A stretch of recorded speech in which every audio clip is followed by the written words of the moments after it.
Good morning, everybody, and welcome to What's Real in Real Estate. I'm Ellie Morris with Signature Real Estate Group, and I am thrilled to have our guest today, Chris Bishop, our general manager, and just man about town. You know so much about so many things. So I'm glad to have you back. This is our first episode of this year, and we didn't do one last year. Last year was a bizarre year. We'll talk about last year a little bit, but it was a crazy year, and I'm glad that 23 has passed us. Looking forward to more in 24. More of 24. I love that. That's great. So take a minute, fill everybody in on who Chris Bishop is.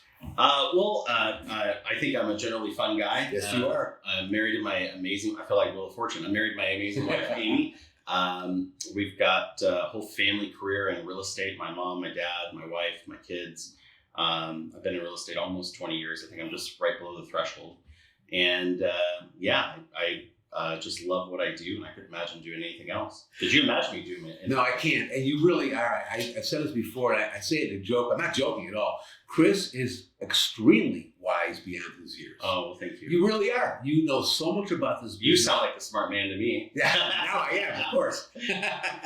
But, 23 was kind of a bizarre year, wasn't it? It was strange. It was strange for the Valley. I think it was like COVID shock. Like the entire world was reacting to the fact that we'd all been shut down and shut up in our houses and everything else. And the market, did the opposite of what everyone planned. The market kind of exploded from the standpoint of prices escalating, buyers entering the marketplace having to get something. Interest rates were extremely favorable. So we kind of had that perfect storm, if you will, of opportunity. And then the market, changed completely in 22. We saw, new problems, new issues. We saw legislative issues that came up and preparing to fight that and how we're going to pay for the shutdown that we went through. And we saw the changeover of politicians and people in that process. And then 23 was like, well, what do we do now? Yeah. Everyone was reacting to the things that were happening. Those interest rates skyrocketed 6-7%, which was, it's not crazy. It's not crazy at all. We actually made it close to 8% at some point. Yeah, we did. Yeah. But it's sticker shock. It is sticker shock. Look at Chris, when I bought my first home in 1981, interest rates were 18-19%. I bought it from a friend of a friend. He gave me a land contract at 11%. And I was bragging about 11%. Right. And, I never had been in a market where they'd been above 10%. But I had been in the market before when I first started, 3 or 4 or 5, and they were in those, higher percentage rates. I think my first home was like 7.5%. And so I think it's kind of, I make the joke, and I know it's not funny, but I make the joke that interest rates are like gas prices. They went up so high that people didn't stop driving. They didn't stop living their lives. They didn't stop gassing up, but you just kind of automatically took on the burden of, oh my God, it's going to cost me over $100 to fill up my car, which used to be $40. And then gas prices have started to decline again. And now people are excited about it, right? Have you seen gas prices lately? I got $3.44 the other day, and Albertsons took 20 cents off on top of it, right? But people weren't buying homes when rates went up. They did slow down a bit. Well, when we look at the sales numbers, we still sold over 27,000 homes in Southern Nevada. So people were buying homes, but they weren't buying them at the frenzy they were before. And we still had price escalation. We still had appreciation in the marketplace, and we still had turnover. I mean, if you're being deployed or if you're being transitioned from your job to another area, you don't have a choice. If you're going through a life event like a divorce or a death or something, you don't have a choice. If your credit card debt, which $1.3 trillion is the highest credit card debt the U.S. has ever had, when your credit card debt is mounted to that point where you have to cash out the equity in your home, 28% is a heck of a lot worse than 8%. Oh, absolutely. Right? And so people were selling for those reasons, but I think the value was that we never had as much equity in the marketplace as we do right now. That's right. People with 60-70% equities in their home, at least they're in a position to be able to sell that home and do something with it. So, and do you think, this is my thought, tell me what you think about this, that part of the problem with some of the, I'll say, younger people that only knew 2.5%, 2 3/4, and 3%. Yeah. To them, 5%, 6% was ridiculous. It was almost like usury numbers to them, and it really wasn't. Well, I mean, we've dramatically decreased their purchasing power. And so I think that was the sticker shock that they didn't like was I needed 4 bedrooms, but now I can only afford 2 and a den, right? I mean, that ability to have the home I wanted was the staple. They were able to go in and negotiate, even with multiple offers. I mean, you got to think when interest rates were lower like that, we would have 30, 40 offers on the property. It was very common. And then rates went up and that competition declined. So sellers had to price well. They had to be a little bit more cognizant of what was actually happening. And now we're back to a point, even with rates where they are still in the 7s, we're seeing multiple offers. Absolutely. So, sure. it's a price conversation. You can't flood the market with overpriced properties because you're just not going to sell. It's a waste of time. And so now it's more important than ever that they find a great experienced agent like yourself that understands how to look at these things and see and say, listen, I got to be honest with you and tell you that if you price your home here, it's not going to happen. And there is still a way. Like you said, I did a land contract at 11%. That was an augmentation of a marketplace where you were able to find a way to make it work. We're in a marketplace now where we still have all of these loans. And I mean, we're talking about tens of thousands of loans that are still at these 2, 3, 4% rates. And there are assumption abilities. Yes, there are. For clients to go in and purchase them. The problem is they got to figure out the difference. Yeah. And if I could borrow, $100,000 from my parents, which I don't think they'll give me, but if you see it, let them know. If I could borrow $100,000 from my parents and buy a home at a 3% rate with its assumption and make the deal come together, that's a win-win. Right? We are starting to see more assumptions go on. I mean, it's actually happening. Like just talking about, yeah. And I think that just like everything else, when it starts to happen, the process is extremely cumbersome. Not because it's not possible to do it, but because people aren't used to doing it. Right. And so we're going to have to get through that. Right. It's re-education. Yeah. And I had a conversation with a lender a few weeks ago. We're talking about rates and how when rates were in the 2s and 3s, and we had the multiple offer situations, when you bought that home, chances are pretty good you came out of pocket with an extra 20 or 30 or 40,000. Absolutely. So today you can take that 10 or 20, 30 and buy down your rate, you end up ahead of the ballgame. Yeah, and there's a lot of programs that have been rolled out. 2-1-ARM, 2-1 buy down, and I think that the problem with something like that is that the consumer has to understand they're getting an entry level payment that's going to change. And the idea behind it is that, in 3 years, when it does change, rates may be lower and you can refinance out of it, but I can't guarantee that. No. And I think that the big part is disclosure. Like, I would love a little bit of relief on that payment for a while to get used to it, but it doesn't mean I take that money and I spend it on other things. I need to be taking that money and banking it. Yeah, we're talking about Americans. Yeah, I know. Not very responsible for the most part. When it comes to money, you mentioned $1.3 trillion of debt, credit card debt. Yeah. So we're not very good at that. But from what I've never been a big fan of ARMs, never ever. Yeah. But from what I gather, the new ARMs are not quite as dangerous as the old ARMs. Well, and I think the rate of correction on those ARMs, a lot of these that were done, it slapped you in the face when it adjusted, right? And the other part of it is they were dramatically overextended. I mean, if you had one property with an ARM that adjusted, you probably could make it through. But when you have 4 properties and they were bought with no money into them and they had no equity, that was the problem we were seeing. But biggest disclosure to everybody is, weigh on the professionals that you've hired to help you. Make sure that you understand the fine print. Make sure that you're prepared for the outcome that could happen because, we don't know. 3 years from now, rates could be even higher. Something could happen. It always does. And so I think it's, what is the old saying? Prepare for the worst and plan for the best. That's right. No, whatever right. it is. Plan for the that's right. I know what you mean. I'll see that bumper sticker later today. Yeah, that's right. But yeah, it's just I do this when you get past 40. You're 40 now. I am. I forget that. Doesn't make a difference. Okay, so let's go back to 22 was weird. It was also a pretty exciting year for Las Vegas. Sphere opened up. Yep. F1 was a huge success. Well, the interesting thing on F1 is it was a great success, but it left mixed emotions with many locals on, the weirdnesses of going through it and how it works and getting down to the strip and all of the things that occurred because of it. But I think we all can agree it did what it was supposed to do. It did. And okay, I understand a lot of business owners got hurt because of the traffic, the way they had to put those bridges up and everything was just hard to get to some businesses. Employees getting down to the strip, like very different, just to get to their job to help support the event. Yeah. But they learned, they're tweaking it, it'll get better for next year. We have not 9 more years of this. Yeah. So I think it's real exciting. The A's announced their plans to build a stadium where the Tropicana is. The Trop just announced they're going to tear it down. Another Las Vegas landmark will be lost, but for a good reason, it looks like. Can you imagine sitting in the stadium watching a game and someone hitting a home run as you see it go towards the New York, into the Statue of Liberty there? I mean, it's going to be incredible, the view that you'll have from that stadium. And right across from T-Mobile, the stone's throw from Allegiant Stadium. You know, we really have become, we've been the entertainment capital. We've now become the sports capital of the world. You know, Ellie, I'm born and raised in Las Vegas since 1983. I was established when I was born. And, you know, there's been a lot of cycles in this community. When I was a kid, there were, you know, less mega resorts and more, you know, wholesome hotels that were there and locals and things like that. And we've seen every cycle. I mean, we've seen theme parks and water parks and movie studios. And this stuff has all happened before, but it just didn't take. And now it's all taking. Because the community has embraced it.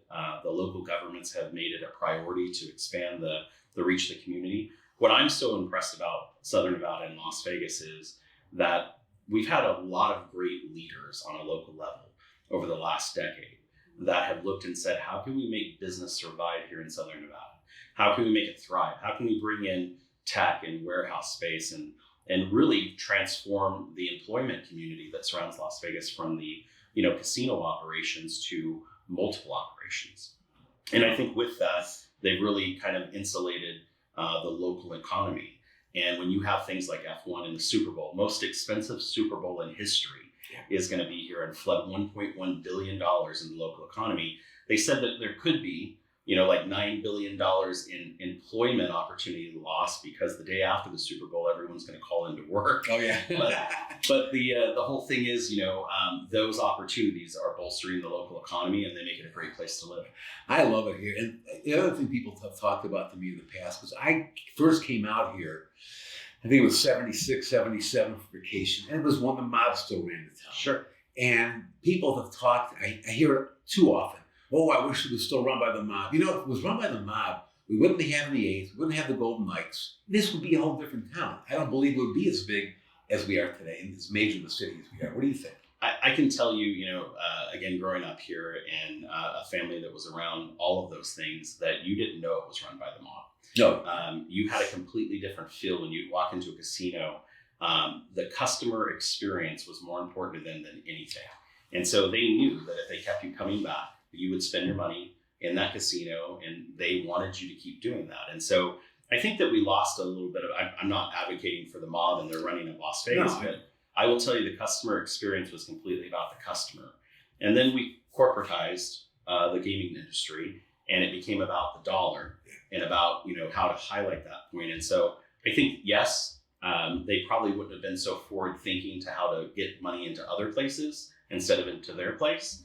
But there were some parts of it that, that had some attraction. Yeah, I mean, there was. I wasn't here, living here. I only came once in that era. But back in those days, from what I understand, they just cared about making a profit. That's what it was all about. If the clothing store or the barber shop lost, they didn't care.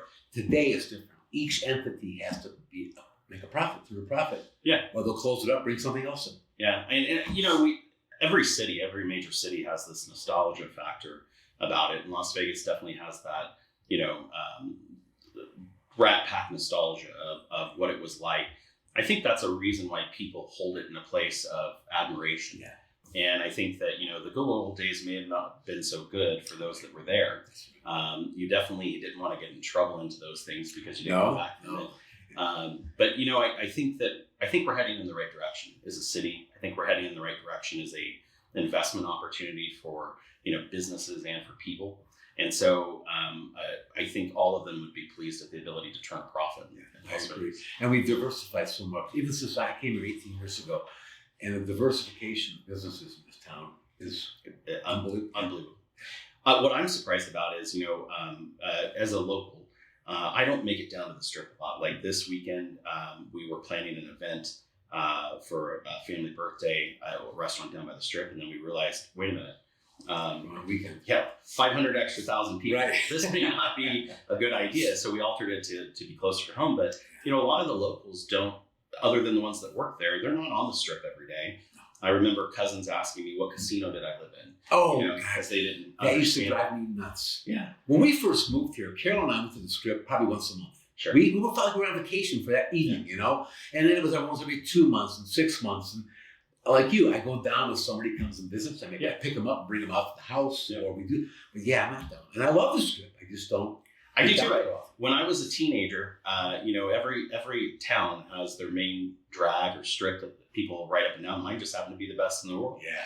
And so we would ride up and down that thing 3 or 4 times and heckle at the tourists and people going by. Then we'd park our car and get out and walk up and down it. But I mean, the cool thing for my wife and I is that we look at this strip as kind of a mini staycation. Yes. It's the ability to leave your house, drive 20 minutes, and enjoy a different world of activity and events, and the restaurant and the nightlife. And, restaurants turn over so fast. Like profitable restaurants, they will take out and put in a new one so that there's a new chef or a new novelty that brings people coming back. Yes, that's right. Nothing stays the same. Staycations are great here. And we often will take a staycation in Red Rock. We took one a couple months ago, Green Valley. Yeah. They're just like being on the strip. They are. Once you're in that hotel casino, it's just fantastic. Yeah, and the food's great, the activities are great, and my wife and I enjoy the same thing too. Let's talk about the market. And 23 was a weird year, although 23 was a great year. One aspect, the Detroit Lions became America's team. But rates were up. Now they're coming back down. In many cases, you can see them below 6%. Yeah. Where do you see 24? Where do you see it happening in 24? Real estate wise? I got to be honest that not every market, it may be perceived as bad, but 2023 for me personally in real estate was a great year. Mm-hmm. I worked heavily on my business and on my team and on the activities I had going. I do commercial. And so there was a lot of commercial opportunity there, a lot of space that had turnover and businesses coming in. And so the interest rates did drive down the message of purchasing. But I think that 2024 is kind of the time of new opportunity. And I think that people are starting to adjust to the fact things may stay somewhat reasonable and they may stay the same. And now is my time to act because I can't let it get any worse, right? Everyone had said, well, I'm going to wait for interest rates to go down. After a year of sitting there and not seeing them go down, they're kind of at the threshold of I got to do something. And so what was weird in 2023 is the rental market for the first time that I've ever seen in any type of change actually declined pretty dramatically. And it was because of the fact that there were a lot of properties on the market. There were a lot of inflation in the rental prices in 22 and 21. And so we saw a correction in that. And I work with a lot of investors. And so when your rental, income goes down, it's a punch to the gut. Didn't we also build a lot of new apartments? A ton. We had multiple companies here in Las Vegas buying land, building multifamily because we needed it. Yes. And I think what really got lost in that shuffle is there was a mass exodus from high tax areas that brought people to a very favorable tax area here in Southern Nevada and Nevada in general. And so across the state, we saw that happen. And so I think that, that kind of bolstered down a little bit, but I think that will continue to pick up in 2024. Yeah. People always bring up the election, right? The election will have something to do with the changes. It always does. It's kind of like, if I lose some weight, I'll feel better, but I don't seem to ever have it happen. That's how I kind of think of the election. Like, it's going to change my life, but it seems election after election, we get more of the same no matter what happens. Absolutely. And so hopefully, in the Southern Nevada real estate market, I do believe 2024 will be a year of opportunity. I do believe that based on what I've heard and what I perceive from it, that we are going to have a good year in real estate. And I think that it's a great time to buy and it'll be a good time to sell. And I think that, what I'm really interested in is after 2024, what will 2025 look like with this type of year happening? And so I think that we'll see sales numbers increase. The median price is dramatically higher than it was 10 years ago. And I mean like $200,000 higher than it was 10 years ago. And so hopefully we can keep the tax structure here favorable so that it keeps bringing people to Southern Nevada and making it a great place to live. Yeah. We're almost done, but I want to ask a couple more questions. One I thought about this morning. You've been in the business 20 years, and I'm not stroking this guy. I'm telling you, Chris is just, you're brilliant when it comes to this business. Thank you. You know an awful lot. And when I have a question, I need an answer. I know if I Or I'm really good at faking it, right? Well, that's fine too. You can fool me easily. But what's the biggest difference between the real estate business today and when you got into it 20 years ago? Well, going back to it, I've been licensed for 19 years. And before that, I learned the business by working in a real estate office for about 2 years before that. So every job in the company. And so I got an interesting perspective because I'm the child of realtors. I started through the company in the business and then practicing in different areas of it. What was really different is we had a gullibility to us in the industry where we didn't believe anything could ever go wrong. And when I got into the business, the market price had been, Las Vegas had been relatively stagnant. It didn't do a lot. There hadn't been a lot happening. And in the 90s, we had a massive growth phase that went on. And then in early 2003, 4, and 5, everything was just unbelievable. Mm-hmm. The market was unbelievable. The price is unbelievable. The rates are unbelievable. And everyone was clamoring to buy everything that they could. And we literally thought the money train would never end. And so we put on these blinders to the message that nothing bad will happen. And so I think the biggest difference between then and now is we've gotten a lot smarter about what to look for. We've gotten a lot more cautious on what to do. And I think that as realtors, we've gotten very good at explaining to our clients that this is a good idea, but this is what you need to know to be protected. And I think that we've also become great stewards of our industry. We've passed countless legislation to protect the ability of private property rights, the ability for you to enjoy your home ownership that you have. We're one of the only groups that protects that right, yes, other than the U.S. military, who go and defend it. We're the one making sure that here at home, with your property, you have the right to the enjoyment of it, and that no one's going to put their hand in your pocket and try to take your value through eminent domain or reducing the ability for you to rent out that property or to deal with issues that happen in your community with it around home ownership. So we've done a lot in 20 years to make that a major priority and to defend that. That's great. And thank you for your involvement in that. You've been a huge proponent of it, and your participation has been noted. Well, thank you. Not that I'm the one that noted, but I noted it. Well, I love this business. I love this town. It's great. I couldn't be happy with what my lot was right now. No way. Chris, again, I said, is a general manager here at Signature Real Estate Group, past state president, past local president. What's new at Signature? What's new in Signature for 24? We have such amazing things happening here at the company. We went through the last several years of just completely redoing everything. We've upgraded every office that we have. We've, put in new services and incredible new people to support it. We have, and I feel, one of the best management teams in the Valley. There's no question about that. We have local realtor leaders that have stepped up, who do great business on their own, but they've stepped up to lead other realtors and to show them how it can be done. We've installed an amazing coaching program that is able to take you whatever level of business it's your goal to grow to. We're one of the few companies in town that have a required apprenticeship program where you can't just come in as a brand new agent and test on the public. We put you through the process of learning the business with a qualified mentor who's there with you every step of the way. And I think that we've really helped turn out a great quality, productive agent versus the story of 50%. And that's so important. You don't see that with many companies. No, you don't. No, any company.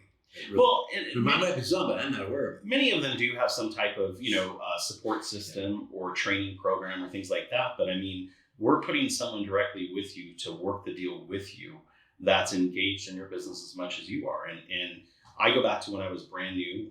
My mentors were my parents. And, when you're training with your kids, it's different. They kind of shoved me into the deep end of the pool and sink or swim kind of thing. We're doing a little bit more hand-holding here with this program. The other thing is, our education is absolutely fantastic. We can take you from don't have a real estate license to getting one, getting in the business, your post-licensing, your CE credits, all of that is provided to our agents. We have some unbelievable products we provide as part of our company. One of the things that's a misnomer is just because we're a 100% brand doesn't mean we don't provide 100% of service. And so we wanted to do everything we could to give as much value to our agents as possible.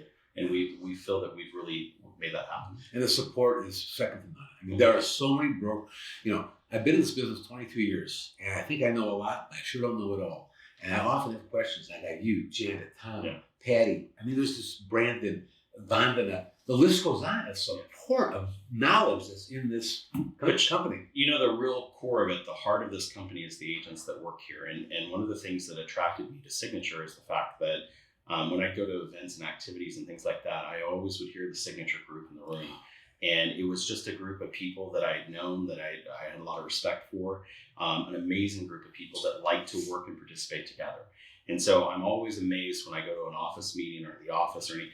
It's like leaving your home and going home, right? Exactly. And you get to come to a place where you enjoy working with family. And when I go to committees, like it's whether it's outreach or trends or political affairs, and they ask, who are you? Who are you with? So Joe, Mary, Duke, Signature. We dominate, man. We are involved in our business. You know, our community. We really do push the fact that an engaged agent in their industry is a more productive agent. And what's kind of interesting about that is we bring back that information and we share it amongst the hive, right? But also, there are a lot of companies that could be a little jealous of that, where they're like, man, these Signature people are everywhere, and so that does happen. We do deal with that too, but I would much rather be known as the company that's engaged than the one that's not. I've shared this before. I'll share it again. You might not know this, but when I network a lot and I enjoy networking. I heard. And Janice said to me one time, why aren't you networking in the real estate community? Sure. And I told her, I said, why would I want? I'm not going to get a deal from them. You'd be surprised. That's one of the best sources of business. Exactly. So she explained, I can't tell you guys, when you're out there and you're in a multiple offer situation, you have relationships that makes your life a whole lot easier. I think people forget that, and I heard this stat, I heard it. I don't know where it came from, but it always kind of shocked me that 50% of the agents in our industry are part-time, which there's nothing wrong with being part-time. The whole reason you get a real estate license is to supplement your income, help with your own investments, understand the strategy and process. But 50% of the agents in our business are part-time, and 50% of the brokers managing them are also part-time. Mm-hmm. That's concerning to me because, how can you manage someone when you're managing other things? And so I think the cool thing about, our company is, I have brokers that do sell, but I have brokers that are engaged with every agent that they have, and they understand the market that they're in, right? They're participating in it, they get it. Yeah. And so I think that those things are interesting to see. No, absolutely. All right, we're going to wrap this up. Super Bowl pick, what do you like? Oh, I'm not going there. You're not? I actually watched a political commentary the other day, and they asked the candidate, they said, who do you pick for the Super Bowl? And he says, they're two amazing teams. Both are going to do a great job. Well, I'm going for the Chiefs. I love that. I'm not a Chiefs fan. I just think that they're playing really well right now. About 15 years ago, I think it is. It could have been 20. I just don't remember. I was a big Joe Montana fan. Me too. And there was a contest going on that they put out nationally, and they asked people pick the Super Bowl winner at the beginning of the year. And my mother is from San Francisco Bay Area, from across the Bay. And I just happened to pick the 49ers that year. And I mean, it was before the season started, and they won. Oh boy. And they sent me, and I still have it somewhere in my house, a custom pin. Who needs a pin? I'm 10 years old or 12 years old, who cares? But they sent me this pin, Super Bowl champs. And they had created it for that when they won. It was amazing. Wow, that's cool. That's cool. All right, last thing. Favorite restaurant in town? Oh, you stumped me. Too many. New or old? Too many. There are too many. We have a local favorite. So by our house, we live out in the Northwest. There's a hotel called Aliante. Yeah. Aliante has a steakhouse called The Market. Oh. And so traditionally on a weeknight or weekend, my wife and I like to go there and enjoy it. I think it's a well-kept secret. They do have a fantastic menu. It's one of the best services I've had in a while. The people remember your name. That's they remember nice. what you drink. Wow. So I would say as a local favorite, I love that. My wife and I like to venture to the Strip. And so there are staples down there. I love going to the Palm at Caesars, sitting on the patio and watching people walk by. And I actually will call up and get it's not an outside patio, it's an inside patio in the Forum, but I'll get a table there just so we can sit and enjoy the people watching. That's people watching is great in this town. Great. You got a favorite show in town? I haven't been to a show in a few years. I went to Michael Jackson one, that they did at the Mandalay Bay. It was absolutely amazing. My wife and I went to Elton John a few years ago when he did his tour. We saw his last tour here too at Allegiant, which was great. I bought tickets to Celine Dion for my anniversary. We ended up not going for different reasons, and I'm sad I missed that because I heard her show was amazing, and something may not be back. No, that's amazing. This town's got it all, man. Well, listen, I thank you again for coming. I know how busy you are. I sure appreciate it. Listen, all of you, thanks for tuning in. Have a fantastic weekend. Happy Super Bowl Sunday, whoever you like. I hope they win. Have a great week, everybody. Be nice to each other. Take care. Bye-bye.